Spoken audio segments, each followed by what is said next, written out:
yourself. Just keep on looking at the records.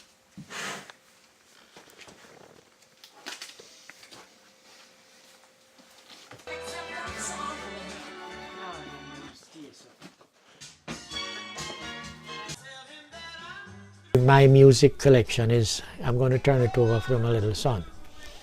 And I hope him have the same amount of value in each one of these records that I have and the time that I put in to bring them here. I guess you're wondering why I stopped it here. Well, that little boy he's talking about is me, Joshua Hazelhurst. I'm a journalist and beat maker, and I love vinyl records.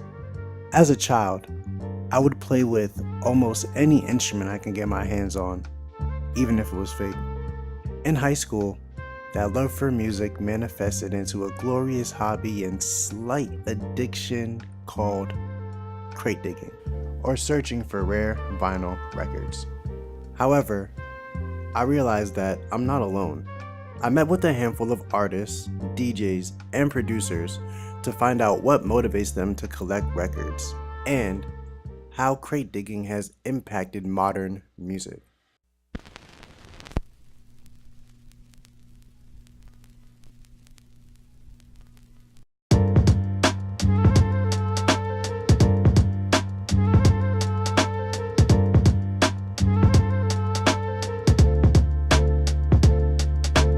The term crate digging comes from the action of searching through milk crates filled with vinyl records in search of a new tune that no one else has found.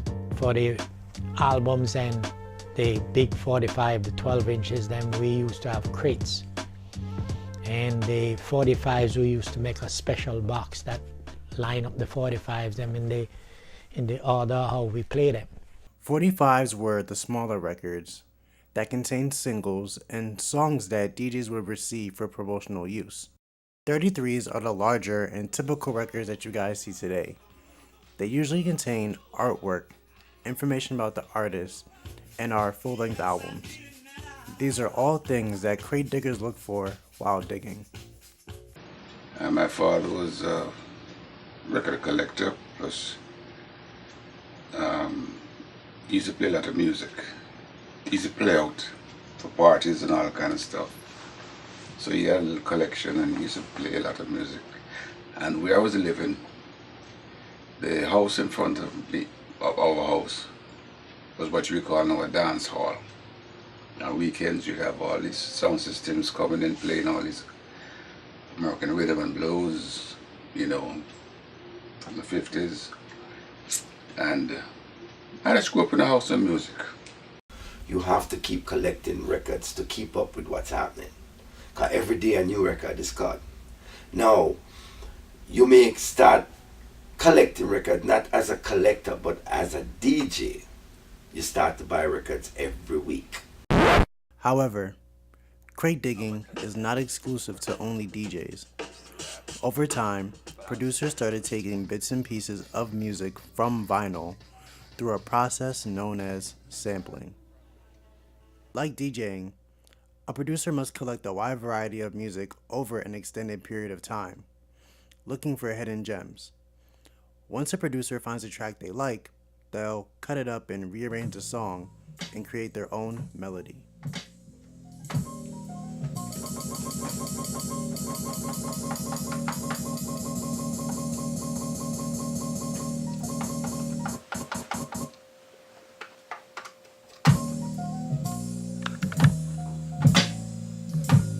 The first instance of sampling I can really remember was vinyl, but I didn't really take into account what was happening at the time. A lot of sampling I saw was from movies like VHSs and stuff, and then I got into vinyl because I wanted to hear what people were doing in older music. And then once I started listening to older music from like from soul records and stuff, then I started to realize that people were sampling. And from making beats and wanting to make more beats, I realized what sampling is simply by putting two and two together. I would say music has been like a part of my life since a very young age. Since I was like 7 or 8, I've just always been playing music, whether it's like guitar or drums. Making beats was kind of a new thing that started in like high school, I would say. I just started listening to a lot of interesting producers. Obviously, like Kanye, huge influence. J Dilla, also a huge influence.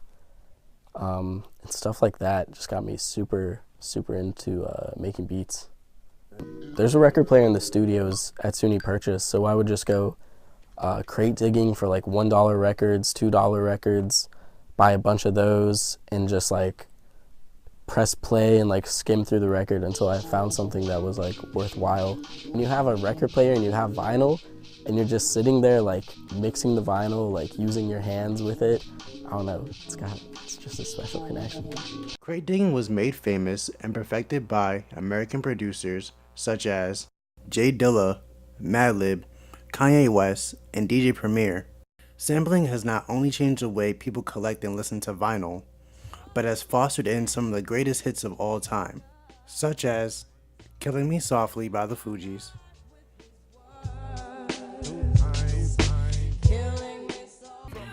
and Empire State of Mind by Jay-Z.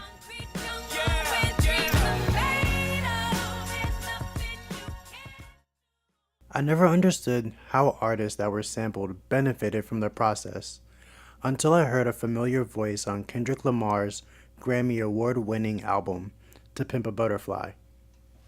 Jamaican vocalist, bassist, and family friend Boris Gardner, or Uncle Boris for short, was sampled by LA-based producer and prominent crate digger Flying Lotus for Kendrick's opening track, Wesley's Theory. I got a call that a disc jockey from the States, a DJ from the States had used my song. Do you know the person's name? Kendrick Lamar. I said, really? Okay, everybody's telling me about my voice and everything. I said, my voice? He didn't really sing the tune, he used he sampled it and took a part of it. You know, so eventually I heard it, and what he used was that's the part that said, every nigga is a star. Yeah. And that played for about 6 times. Who will deny that you and I and every nigga is a star? Hit me now. George Clinton comes in. Right? So, you know, it was good, really, you know. Did you know about Kendrick Lamar beforehand at all? No, because I'm not really into rapping, and we don't get that sort of rapping in Jamaica, you know. But I started listening to him and other things from that, and I realized he's really talented, you know. Currently, many diggers rely on e-digging, or electronic digging. This means collecting records through sites such as YouTube, Spotify, and iTunes, instead of physically collecting vinyl. So I totally understand, like going on YouTube, clicking through a song, hear this, oh I don't like this, go to the next one, go to the next one, go to the next one. You can go from wherever, you can go like Saudi Arabia, you can go to Brazil, you can go to Jamaica, you can, all kinds of music. Back in the days, we used to drive different places. Some people fly different countries to collect records. Today, people sit at their laptop and they get all those information on vinyl records right there on their laptop. I didn't buy it, but I torrented this like this like e-digging volume of like 12 volumes, and it's got like 30 samples, like 30 songs per volume, and I still haven't even finished listening to all of them. I'm not here to out e-diggers. I'm here to explain the future of crate digging. From my own personal journey, I've used both e-digging and classical digging to my advantage. I found many songs online that my father couldn't get back in the day, and I've bought records to add to his collection as well. What I'm trying to say is, it doesn't matter how you dig, but as long as you're digging, the culture will continue to thrive.